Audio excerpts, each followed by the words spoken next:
Iva vatariri tadzoka zvakare mudunhu rino reNyahukwe. Pamuri kuona takagara nehanzvadzi yedu Tete Sebhia vangadai vamakambonzwa vachitaura maitikiro akanga achiitika pamararamiro avo kana magariro avo. Nhasi tadzoka pano vari paNyahukwe Primary School patinoda kuti munzwe vachitaura kubva patakapedzisira kutaura navo kusvikira zuva renhasi patavashanyira paNyahukwe pavari kugara. Tete Sebhia, mungataurire vadiwa vatariri kubva zuva ramapedzisira kutsanangura nhau yenyu nepamuri nhasi kuti nyaya yenyu makazoifambisa sei kusvika munge muri pano zuva renhasi. Mazvita ndingati pandakapedzisira kutsanangura ndichinzi ndiri kufanira kuenda kukoti iri Mande. Takabva kumba tikaenda Joshua tikanosvika kumapurisa. Tasvika kumapurisa tikaona mupurisa aita nyaya yacho vanonzi vaMazhinju. Tasvika ipapo vakaedza kuda kuyananisa kuti aiwa dai maregedza kudaro, dai maregedza mayanana zvakanaka nekuti honai pane vana, honai muri kuita zvinhu zvisina kunaka. Asi Vongai akaedza kuti zvose izvozvo hazvina basa, but chikuru changa angori chete kuda kunzi ndivharirwe ndisungwe nemapurisa. Saka zvaona kudaro akaramba achiomesa musoro. Aramba achiomesa musoro kusvika pamupurisa ati saka nyaya yacho ngaichienda kukoti kwamuri kuda.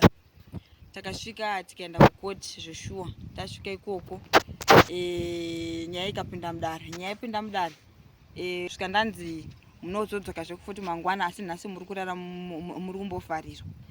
Ndakavharirwa Joshua, mwana akachema. Ndikati kuti ndigare kuno kune mwana azviti. Ndikapa baba vangu vandiperekedza kuti vazonzwa nyaya yangu kukoti. Ndikavamupa mwana kuti vadzokere naye kumba vozodzoka naye mangwana pachaitwa koti.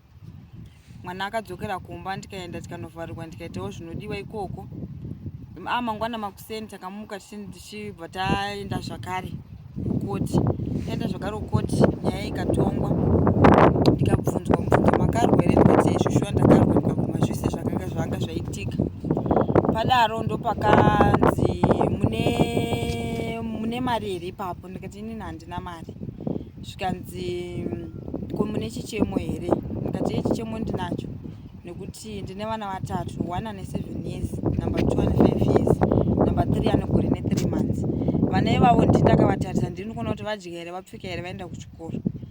Vakati alright tapanzwisisa. Ndipo vakati kuti ndikupe mutongo wekuti uende kuita community service kwenguva yakareba hazvigoni nekuda kwekuti ndiwo uri kuriitira vana. Ndikapiwa mutongo wekuti ndofanira kuita community service yemwedzi. Vakati ndinoda kuitira community service. Ndikati ndinoitira paNyahukwe Primary School. Ndopandiri nhasi ndakatanga community service yangu musi weFriday musi wa22. Nanhasi ndopandiri ndizvezvi ndingoripo paNyahukwe Primary School ndikuita community service yangu.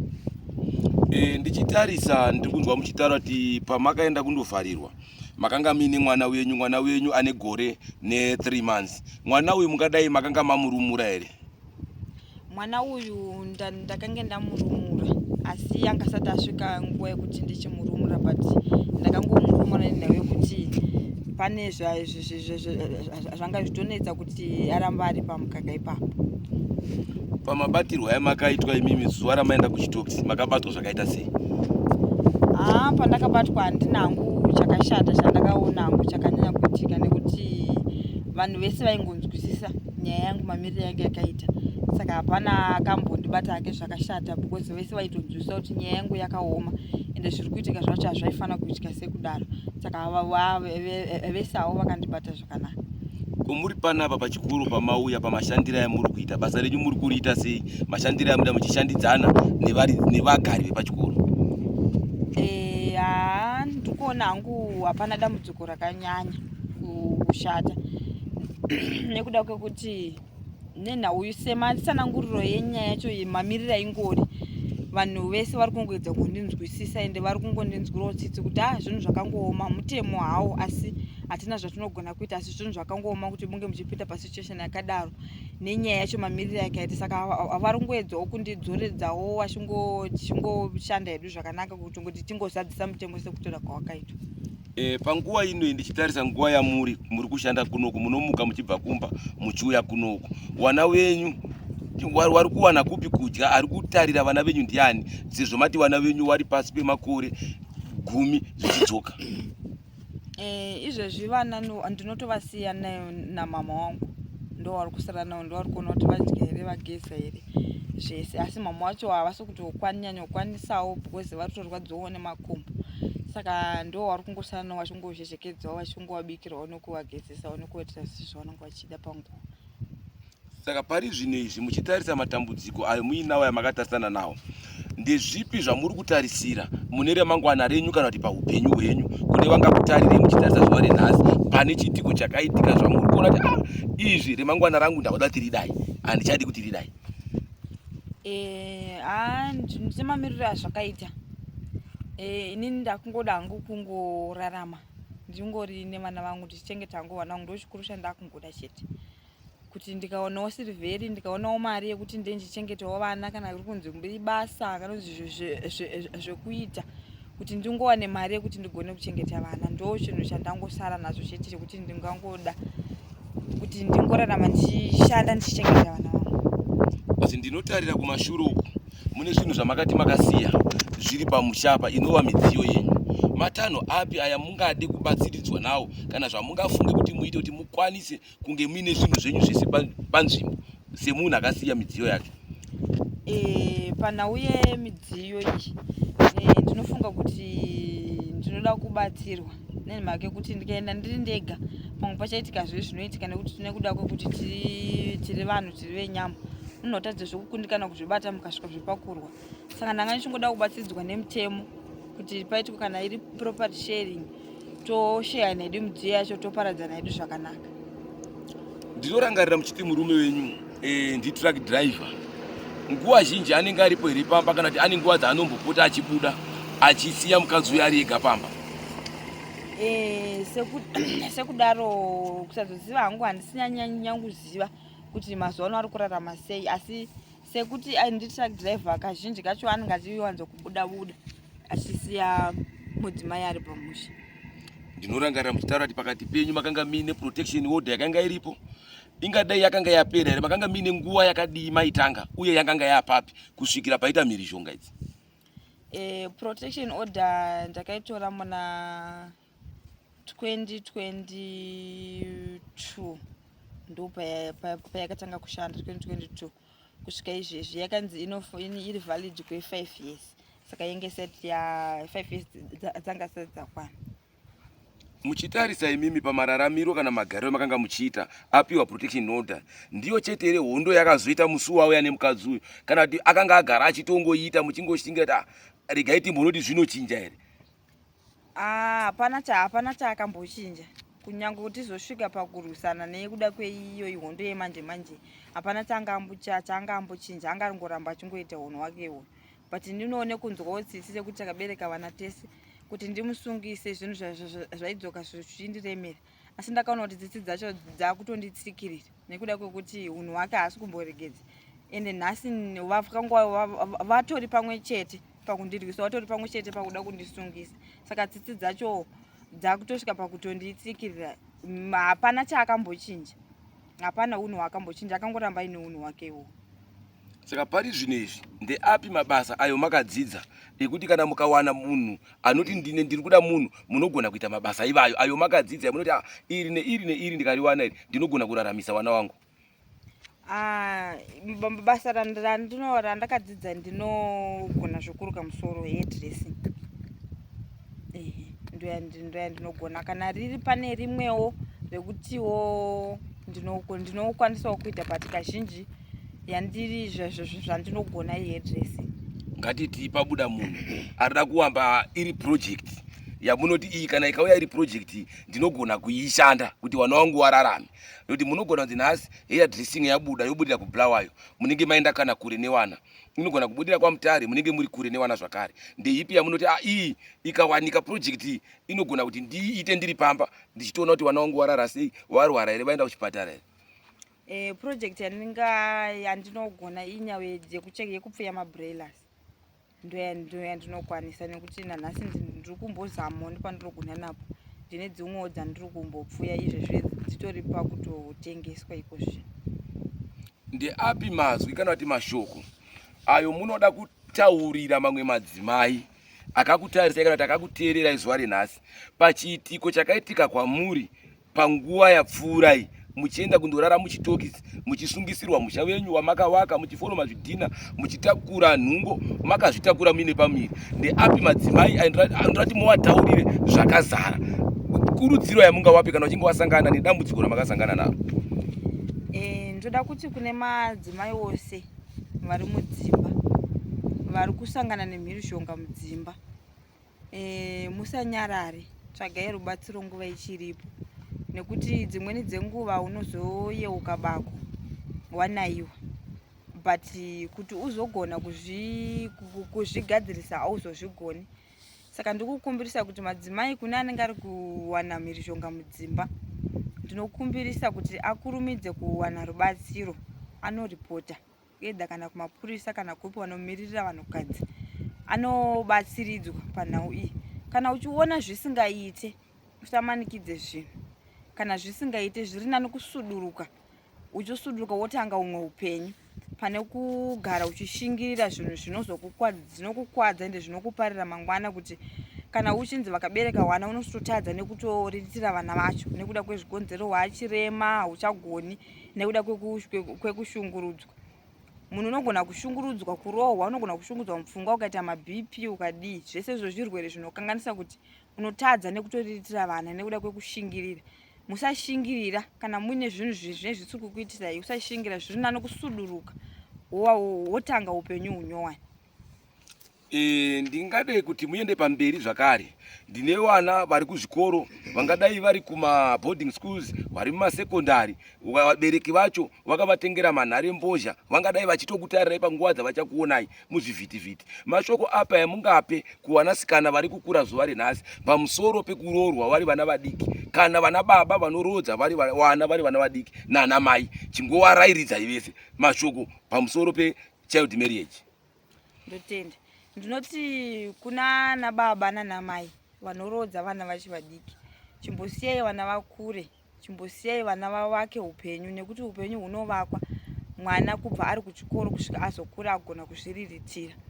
Siyai vana vazviriritire. Kana uchiona mwana aine tarenda raainaro mukati maari, zviri nani umubatsiridze kusvika ayambuka, kusvika akugona kuzviriritira. Akazoroora kana akazoroorwa, nyangwe zvikanzi zvikanetsa, akazosanganawo nedambudziko rakafananawo nerangu, anogona kuvaka zveupenyu achisimudzira upenyu hwake kubva pamune makamusiyira ipapo. Anogona kuzvishandira, akagona kuzviriridzira. Kune vana vari kuchikoro, ndiri kukumbirisa kuti dzidzai nesimba, uve nechaunogona muupenyu, kuti kana ukasanganawo nedambudziko serandakasangana naro, unogona kuzozvimiririra, unogona kuzvishandira nekuzviriridzira iwewe pachako, usingaremedzi vabereki, usingaremedzi kana vehukama kuti vakubatsiridze pazvinhu zvaunenge wasangana nazvo, unogona kuzviriritira. Ndinongotaura kuti dzidzai nesimba, muve neramangwana renyu rakanaka. Ndingaenda pamberi zvakare. Tinoziva kuti mumamisha medu tine utungamiri hwakasiyana siyana, asi utungamiri hurimo hunobata masabhuku. Kumasabhuku mungati kudii kwavari kana vachinge vasangana nenhau dzakadai dzekuti vana vanongorodzwa mumatunhu, wobva wangotarira nyaya idzodzo dzakadaro, vachisiya kuti pane mwana aroorwa apa ane makore ari pasi pe15, 15, wobva wangoti taurira naye pahukama. Munoti kudii kumasabhuku vanenge vaisangana nematambudziko akadai? Ndinoti kumasabhuku mukasangana nenhau dzakadai mumamisha matinogara, zviri nani kutaura nhau iyi kune vanoziva zvemutemo, kuti pane nhau iyi yakamira yakada kutsanangura maitikiro ari kuita zvinhu, nekuda kwekuti dzimweni dzenguva munenge muchitoti tauranai pahukama asi muchitotsikirira kodzero dzemwana. Saka ndinongokumbirira kuti masabhuku ivai vanhu vanobatsira, ivai vanhu vanogadzira upenyu hwewana, zvisinei nekuti ihama yako, zvisinei kuti haisi hama yako. Kana uchitya kuti havachazonditi ndakashata, vachazondita kuti ndasungisa munhu, asi chatinoda chete kugadzirisa upenyu hwevana, nekuti mwana haana chaanoziva, anenge akatomirira utungamiriro hunenge huripo, kana kuti ari kumanikidzwa, kana kuti ari ngonzi ita zvakati navabereki. But imimi masabhuku kana machairman muripo pakugonawo kuyamura nekugona kuumbiridza upenyu hwevana kuti humire zvakanaka. Aiwa, ndinotenda muri kutaura nhau yakanaka. Ndakuenda kuda kundopeta chirongwa chedu iko zvinezvi. Makasangana nedambudziko rakakura kwazvo. Ndakuenda kunhau dzemakereke. Tine makereke atiinawo ekuti anogona kuprofita vana vari kukura vane makore 12 chaiwo, kuti iwewe ndaona imba yako yanetsa. Pamwe pacho makereke ivayo ari kutorodza vana vari vadiki kutaura kunoko, wachingonzi iwewe ndakurota enda pana baba nhingi, iwewe ndakurota una nhingi. Uchiona baba vakakura vane zidumbu vari kuenda vari kundotsikirira kamwana kadoko doko zvekuti anenge achiita sembewa iri muriwa akatsikirwa nezibaba iroro. Ikurudziro ipi yamungape kumasangano ari kuenda kundorodza vana vadiki wachiti aiwa kana kuchipatara musaenda munobara tinokupai mvura yemunamato kuti mubare zvakanaka? Ndinotaura kuti zvehongu machechi ariko anoita zvinhu zvakadaro, asi zvinhu zvakadaro hazvina kufanira kana kukodzera kuti zviitwe, nekuda kwekuti kana mukadaro muri kutokanganisa upenyu hwemwana. Munotora upenyu hwemwana achada kurarama makore akawanda muupenyu hwake, munomupa dhara risisagone chinhu, risagone kana nekutomuriritira iye wacho. Zvinhu zvinongorwadza kuti handizive kana kuine zvinhu zvakadaro. Mweya waMwari wakadaro unoprofita kuti iwewe ndaona waroorwa nemudhara akadaro. Zvinhu zvinongorwadza, zvinhu zvakangodaro. Ndiri kukurudzira kuti vese kana hakuna chinhu chaunofanira kutenda pachinhu chakadaro, kuti unokanganisirwa upenyu hwemwana nekuda kwekunzi anofanira kuroorwa nedhara iri kunzi ndamurota aina nhingi. Zvinhu zvisina kunaka. Muri kutsikirira kodzero dzevana, muri kukanganisa upenyu hwevana. Ndinodayira kuti kune vana asikana vanogona kundoiswa rubhabhatidzo semazuva kuti vanhu vanogona kubhabhatidzwa mudziwa. Handitika vachibhabhatidzwa mudziwa imomo anobhabhatidzwa achibatwa musoro saizvi onyikwa pai mudziwa. Anyikwa mudziwa hembe dzake dzinogona kufukuka zvichireva kuti pane kodzero dzemwanasikana dzinenge dzatyorwa. Munoti kudii nana baba vanoenda kundonyika wanasikana mudziwa vachibatirana mwanasikana vakamukomba vana mai vari kunze vachibatirana mwanasikana, munoti kudii nawo? Ipapo hazvina kunge zvichidaro, nekuda kwekuti panguva iyoyo yamuchabhabhatidzana sekudaro, pamuchasvika pakubatanira hembe dzafuguka, mumwe mwana anenge ati yarukei, imimi vanhu vakuru munenge muchizvitora sei zvinhu zvakadaro? Panofanira kuti paonekwe dzimwe nzira dzinofanira kuitwa dzisiri dzekuita zvinhu zvakadaro, zvinhu zvisingazopi chimiro chakanaka kuti tinge tichitarira zvinhu zvakadaro zvichiitika. Ndanzwa muchitaura nhau yemapurisa eMarusape mukati vakakubatai zvakanaka, mukaenda kuprison vakakubatai zvakanaka, watongi chaiwe dzimhosva ndanzwa muchiti vakakubatai zvakanaka. Ikurudziro ipi yamungape mapurisa akakubatai zvakanaka kusanganisira wabati wekuprison, majeri guard kusvikira kuwatongi? Ikurudziro ipi yamungawape muzuva renhasi? Kurudziro yandingape kumapurisa nevese vanoita zvemutemo ingori nhau chete yekuti nyaya dzinoparwa, nyaya dzinoitika mukati menyika, asi nyaya yekuparwa kwadzo tinokumbirisa kuti munzwisise, munyatso kunzwera nyaya semamiriro ayakaita, nekuti kune vanouya kune vazhinji vari kupara, vari kupikira mhosva dzavasina kupara, nekuda kwekuti vanenge vaine vanenge vakawamiririra mukati mematare imomo, vanenge vachishuwawo zvakashata kuti zviitikewo kune vamwe. Ndokumbirisa kuti panyaya yamatongerwo dzinenge dzichiitwa munzverewo kunyatsa kunzwisisa kuti nyaya iri kumbofamba sei, nekuti kune vanonyepera kuita zvinhu zvavo asi ivo vachiita utsinye. Munhu asina nemhosva yakambopara achinosvika pakutonovharirwa. Ndinokumbirisa kuti kungobatawo upenyu hwemumwe munhu kwakangonaka. Hama neshamwari muri kunzwa hurukuro yatinayo pano natete vedu Sebia vatakagara navo pano vari kuita community service paNyahukwe. Vari kukurudzira hama neshamwari kuti tiende tindoite magariro akanaka. Wemitemo patinenge tichiita basa remitemo ngatiregedzei kuenda kundounganidza varombo, kana kuti warombo wofira mumajeri, wapfumi wachibuda, wasina mari dzekutenga maloya ndo vari kufira kumajeri, wasina mari muhomwe yekuenda kundotonyora ndo vari kufira mumatirongo. Ngatiendei kundotonga nyaya tisingatarisi urombo hwemunhu kana upfumi hwemunhu. Kana vanhu vachinge vauya kumapurisa kana dai vachinge vauya kumatare, regai kubvunza muri padivi kuti une mari, mari yako inoda, nyaya yako inoda mari yakati. Nyaya ngaitongwe nemachapters ayo ainofanirwa kunge ichitongwa sezvairi, kwete kuti mupfumi anotobuda izva kuti anotoyakasa 1000 muhomwe kuti iye adzokere kumba ariye futi akatadzira munhu. Handei tindoite chinhu chimwe chete chekuitira kuti tipanane mikana yakaenzanirana kuti nyika yedu iwe inoremekedzeka, mhuri yedu igone kuita chinhu chimwe chete. Naivayo mazwi ndinotenda.